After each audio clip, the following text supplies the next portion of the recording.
नुआ रूप देउछि plastic surgery. अधिक आग्रह देखाउछन्ति युवपीढ़ी। चेहरा बदलाई देउछि सर्जरी।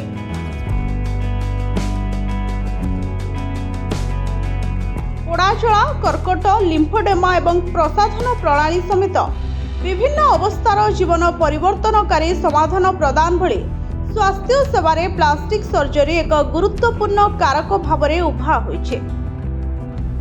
यह रोगी को उभय शारीरिक कार्यक्षमता सहित सौंदर्यगत आवश्यकता को पूरण करिबारे अशेष सहायक हेउछे। चेहरा को बदलाई देउछे सर्जरी।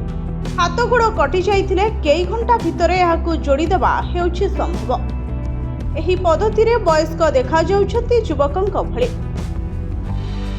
निज मन पसंद रे बदला जाउछि मुह और शरीर आकार। गत किछि वर्ष मध्यरे समग्र विश्व रे प्लास्टिक सर्जरी क्षेत्र में व्यापक परिवर्तन देखा मिली। भारत समेत अन्य देशगुड़िकरे उभय महिला और पुरुष निजर प्लास्टिक सर्जरी, रिकन्स्ट्रक्शन सर्जरी एवं कस्मेटिक सर्जरी कराउछन्ते। तेबे आज भी समाज रे अनेक वर्ग प्लास्टिक सर्जरी को नहीं विभिन्न द्वंद्व रे रही थांते।